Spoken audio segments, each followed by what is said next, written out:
Bonjour à tous et bienvenue dans votre journal des produits de bourse de l'UPSA du lundi 22 juillet.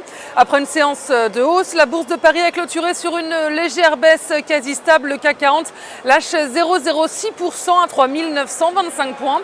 Et les investisseurs n'attendaient aucune statistique majeure en Europe et aux États-Unis. Le retour au rouge de Wall Street n'a pas aidé à tirer la tendance parisienne vers le haut. Et une fin de semaine plutôt calme à Paris, donc après plusieurs annonces majeures, notamment le discours de Ben Bernanke rassurant pour les marchés. La saison des résultats a été suivie de près par la place parisienne et puis les ministres des Finances et les banquiers centraux des 20 pays les plus riches ont entamé un sommet de 2 jours vendredi à Moscou. Au cœur des débats notamment les politiques budgétaires des pays les plus riches.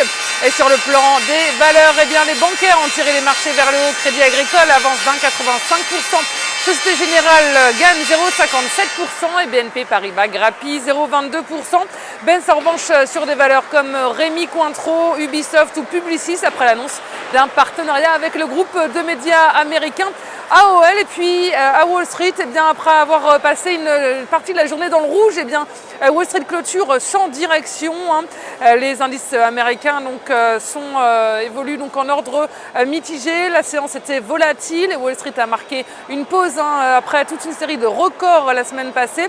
Et en l'absence d'indicateurs économiques majeurs, les investisseurs se sont focalisés sur les résultats d'entreprise, des résultats bien en dessous des attentes qui ont fragilisé le marché américain.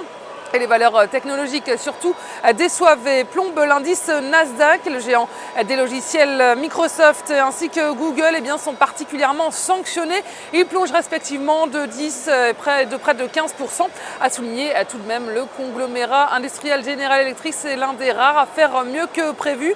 Et pour ce qui est des devises, l'euro ressort stable face au dollar à 1,3140 $. Et sur le plan des matières premières, le pétrole termine en baisse à New York. Et on s'intéresse aujourd'hui au groupe bancaire Crédit Agricole. Graphiquement, l'ouverture en trou de cotation haussier du 17 juillet permet au titre de dépasser sa ligne haute de Bollinger, ce qui augure d'une accélération haussière à court terme. Il reste supporté par ses moyennes mobiles à 20 et 50 jours positivement orientées. Le RSI est inscrit au-dessus de sa ligne de signal sans être en territoire de surachat et son orientation milite pour la mise en place d'une nouvelle phase de hausse avec les plus hauts annuels à 8 € comme première cible. Et le dépassement de ce niveau amènera le titre sur les 8,50 € avec une invalidation en dessous de 6,25 €.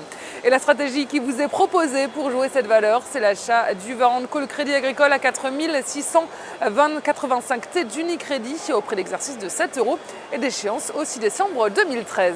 Voilà, c'est tout pour aujourd'hui. Passez une bonne journée, on se retrouve demain.